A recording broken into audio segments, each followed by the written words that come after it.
Is love truly blind? Amber's blonde now, I gotta acknowledge. She's looking great. Oh, that's new. I'm loving it. I'm loving it. Just going through a lot of life changes at the moment. What a wild ride this show has been. I mean, how excited are you guys to finally share the ending with the world? I honestly forgot that it was coming out. It's been so long. That's the thing. A year and a half has been nuts. So it's not an easy thing to keep such a big secret. Hi. Hey. Oh gosh. I didn't know you were in here. How do you guys think the pods like helped or hurt your connection? I mean, I don't know about other people. I do think that the situation of the pods and the intent behind it, because everybody was so serious about like relationships and trying to find love, it was easier for us from behind a wall to be able to, get down to the nitty gritty of what we wanted from a relationship. And that's not something that you can do on an everyday date. Yeah, it's hard to talk to that or to someone, especially someone who looks like her, like face to face about things that aren't, very shallow, Right. It makes it a lot easier. Being in the pods made it a lot easier to, really connect, I think, on a deeper level. Were there questions you guys weren't allowed to ask, like weight, height, and race, anything like that?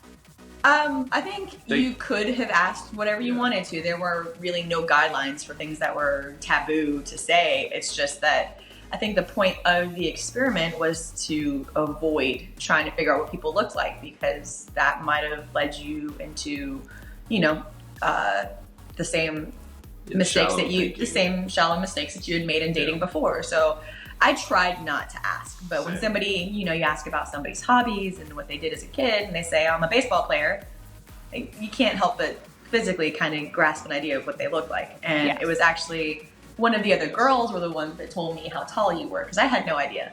How did you guys feel that you were portrayed on the show? Were you overall happy with it, or, were there things you wish were explained that weren't?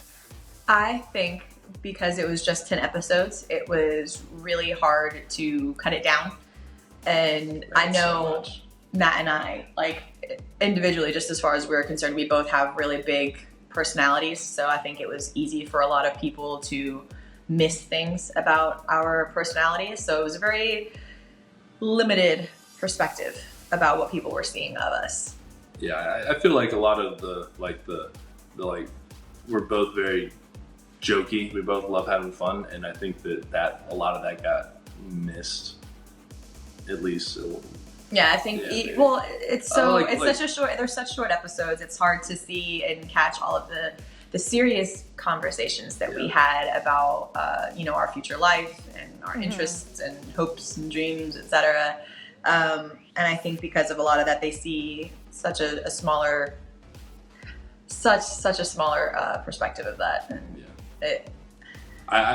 if I were to go back, I wish they would have shown a lot more of our pod times, because I feel like the one thing that they missed is the why, like showing why we had the connections we had.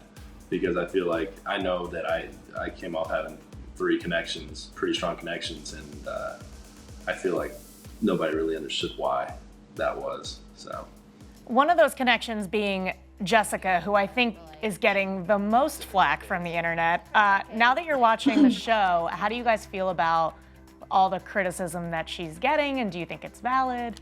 I don't.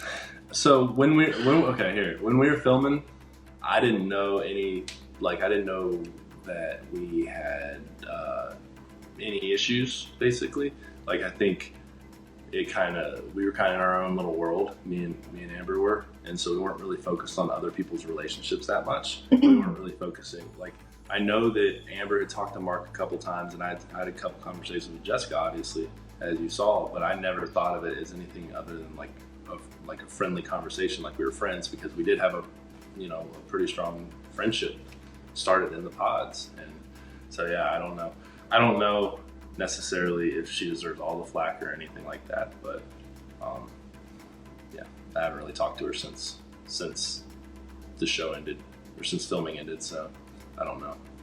Amber, what did you make of the one-on-one conversation that Barnett and Jessica had? Looking back at it, it's hilarious because a lot of people were saying, wow, you really held your cool when she was throwing herself at your fiance. And I'm like, I had no idea, because what she was saying to Barnett, like, oh my God, I would never, like, that's what I was hearing. So when we were in the pods, something you guys didn't get a chance to see was on the girl side. There was a lot of like really female-centric, like girl power. Like we were all super supportive of each other and understanding of the experiment, and really trying to be there for each other through what we were going through and be honest with each other. So for instance, LC and I were both really honest with each other and like supportive that we both had feelings for Barnett at the time. And because we respected each other, like we kept our distance, and like we didn't want to hear about each other's dates. We didn't want to hurt each other's feelings. So to see that Jessica was coming out of left field, like playing it as shady as she was, I was really offended that she disrespected me in that way when I thought that we had a rapport. I thought we were at least some type of friends. Like I had no idea. I thought maybe she had a crush on him, which I was trying to be understanding of. Yeah. But, it's a process, and it was an experiment. And for anybody that was on the show, I think we were all just trying to learn from it and grow from it. And I really hope she grows from that. Like a lot of growing can be done. Now you guys are rewatching the show at this point, right? Or are you like, I can't watch myself on screen? There are a couple parts that I like to rewatch. I think some of it's just not super fun to watch, and it's less about our personal interactions and more about knowing how people are perceiving, these special moments for us, and they're seeing things in the wrong way. So, right. What's been the most difficult thing for you guys to relive? Or is there something people keep saying online, you're like, I'm going to clear the air about this? Oh, the finances. Yeah, well, yeah. The finances. I think people absolutely got the wrong idea because there was limited conversation that they were able to be privy to. As far as the debt that I had at the time, Matt also had student loans, and he had credit cards that he was paying on, etc. And I hadn't been paying on my student loans because, as previously mentioned, after my abortion, I had fallen into a depression and I dropped out of school. So, my mental health was more of a priority for me. And, I was slowly building my life back together when I got the opportunity to be on this show. And I think people have extremely just completely missed the fact that I was working on bettering myself, not expecting somebody else to make me better.